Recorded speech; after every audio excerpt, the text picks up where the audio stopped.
Hi, this is Phil Shapiro. This is my video book review of Green Building Illustrated, 2nd edition by Francis D.K. Ching and Ian Shapiro. Fair notice, one of the two authors of the book is my brother. This is the 2nd edition. The 1st edition was translated into Spanish, Korean, and Chinese. So this topic is a topic of interest worldwide. And I presume the 2nd edition might also get translated into other languages. So my goal in this book review is that you'll get a good idea of what this book is, even if you choose not to read it or buy the book. You'll still know quite a lot about it and maybe tell some other people.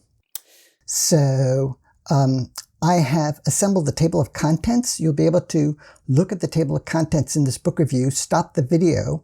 I'm not going to read the whole contents, but you'll be able to look at the table of contents and see the extent of the book.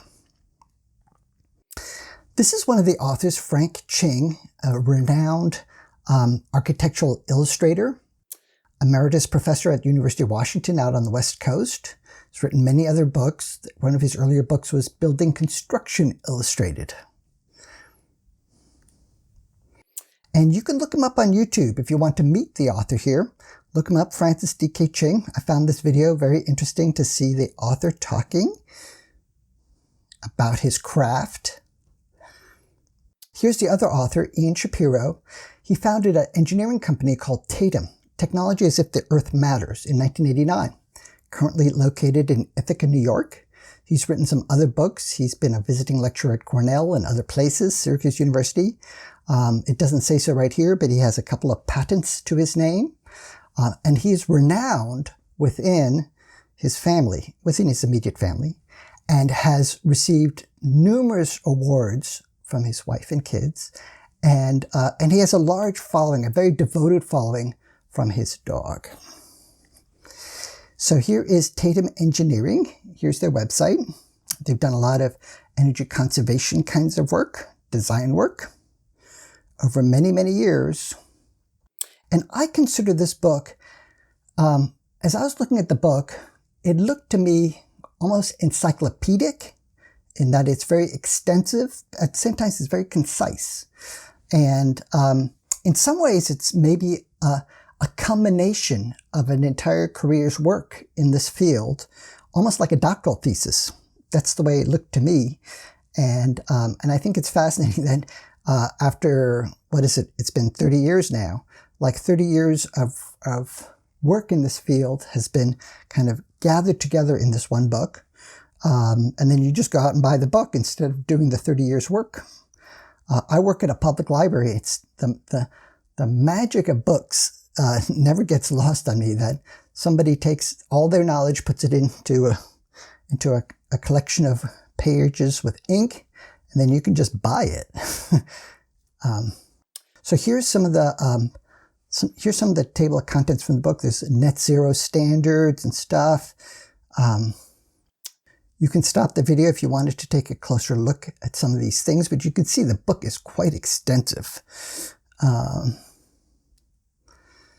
And this book does not cover any of the pandemic-related topics involving ventilation. So that might be a topic for a 3rd edition of the book at some time. It might be a chapter or 2 on that kind of design considerations. So here we have it. Here's some more contents of the book. By the way, this background I have in my, it comes from a website called openclipart.org. So I just found a free public domain clip art of a book.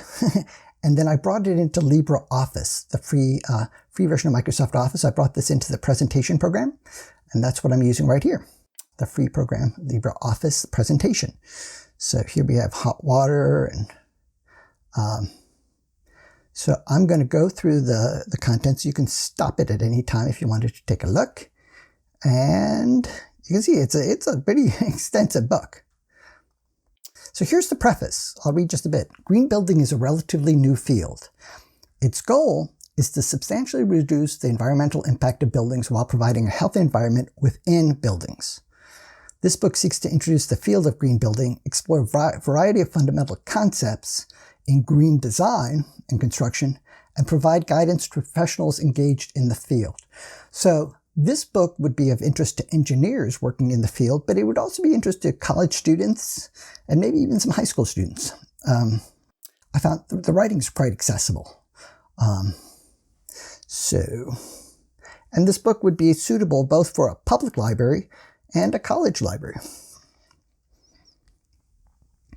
Here's a little section on green building code goals. You can see the book is really well laid out. Whoever did the layout did a really nice job.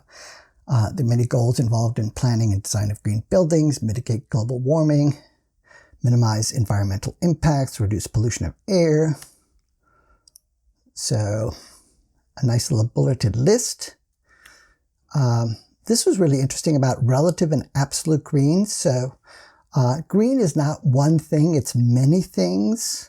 And so we have to kind of compare things against each other. Green building policy. So that was interesting. So this book also might be of interest to city planners, municipal people. Almost every city now has a sustainability officer. So this book would be a good book for that person to read, or at least to know about the book. I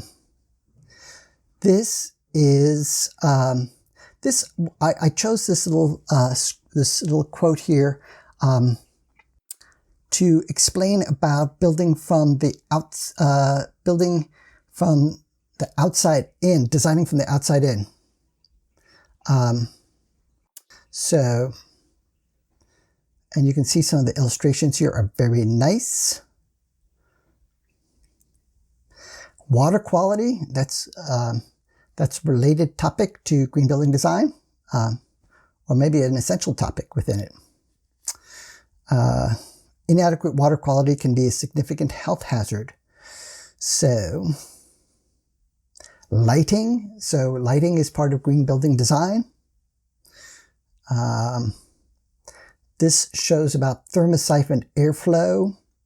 Thermosiphon airflow refers to the downward flow of cold air that parallels the upward stack effect flow of air through a building in the heating season.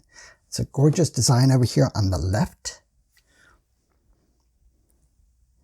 Thermal mass, that's a very important concept when you're dealing with building design, and it's a physics concept. Look at this illustration. It's just really beautiful. Frank Chain. Heat losses at stairways leading to attics. Floors, talk about heat loss and heat transfer in floors. Thermal bridging, that's really interesting. Biomimicry, they talk about biophilic design and biomorphic design. Down here in the bottom left, other examples of thermal bridging, including the lintels. I love lintels. Oh no, that's lentils. Lintels, sill plates and top plates of frame walls, structural beams, exterior walls, bearing walls that rise up to form parapets. Parapets? Parapets? We get questions about parapets almost every day at the public library where I work. Parapets. Whenever anybody asks me a question about parapets, I always ask them, I say, are you talking about crenellated parapets? If you look it up here in Wikipedia, under the word battlement, it explains about crenellated parapets. And you can also look it up under images.google.com, crenellated parapets. And then here's a section on minimizing light pollution. So, in many urban settings, people who are astronomers aren't able to see the sky because of the light pollution, but the rest of us also want to be able to see a dark sky. So this is an important design kind of consideration. I like this over here, preservation and restoration. There's the definition of green fields, brown fields, and gray fields. So as you can see, the writing is very tight. It's concise. I consider it accessible. Accessible for quite a broad range of readers. So, and one thing I like about this book, there's lots of questions in the book, lots of wonderings. So I work at a library, and it's It's a house of wonderings. And in this book, I would call it encyclopedic, but it's also a book about philosophy, the philosophy of green design. And I was really intrigued to see how many questions there are in the book to help people think through some of these considerations, because there are no clear-cut answers. And when you get to the end of the book, you begin to realize that the questions themselves are the answer, that the authors of this book have helped people direct their wondering to this topic, and that there are no easy answers, but there's lots of considerations that people need to be thinking about. So this isn't always a book to look for answers, but it is a book to look for questions. So there's some topics that this book doesn't cover that are kind of related. I thought I'd throw them into the book review because I find some of the stuff really fascinating. This is March 2021 where I'm making this book review. And I happened to notice the Kickstarter over here out of Copenhagen, Denmark. This is a portable wind turbine that you can set up in 15 minutes. They have two versions, one 600 watt. I think the other one is 2000 watt. And so this is kind of meant for camping, but it would be fascinating for any school or public library or college to buy one of these things to help people learn about sustainable, renewable energy. And this thing weighs just 22 pounds, so it's not all that heavy. Kudos to the designer, and it looks like they've already met their Kickstarter goal. So this isn't part of green building, but it's kind of related. And so I wanted to include it in the book review. This is a company out of Belgium called Turbulent. They designed something called micro hydropower solution, and you can look it up on YouTube. The title of this YouTube video is Turbulent is Ready to Change the World. I found it fascinating. If you happen to have flowing water on your property, or maybe nearby your property, you might be able to use that flowing water to generate some electricity for your house. So in the old days, hydropower used to be, just big dams, excuse my language, but big dams. And these days you can have small little hydropower. And this is pretty fascinating. Since I work at a public library, I got to wondering, is there any public libraries in the country that could use micro hydropower to power the library? And I happened to remember that the Boulder Public Library in Boulder, Colorado, it sits right on the Boulder Creek. And here is a video on YouTube of the Boulder Creek flooding in 2013. So the Boulder Creek might be an ideal micro hydropower project. And wouldn't it be interesting for the community over there to see sustainable energy powering their own public library, their house of ideas? I consider a library a house of ideas. So, and then this was really interesting. I happened to notice this Fast Company article, also out of Copenhagen, about how you can retrofit old buildings with a prefabricated kit to make them more energy efficient. So those folks over in Denmark, they're really smart. They're very good on this environmental engineering kinds of things. Oh, here's that Turbulent company. This is out of Belgium. They have some very interesting videos you can watch. And tell other people about it. I mean, that's what we do as human beings. We find things that are interesting. We tell others about it. And that's the end of my book review.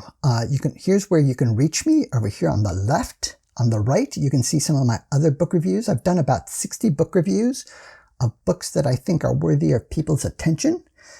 I do book reviews in video form so as to reach a larger audience, people maybe who are not readers.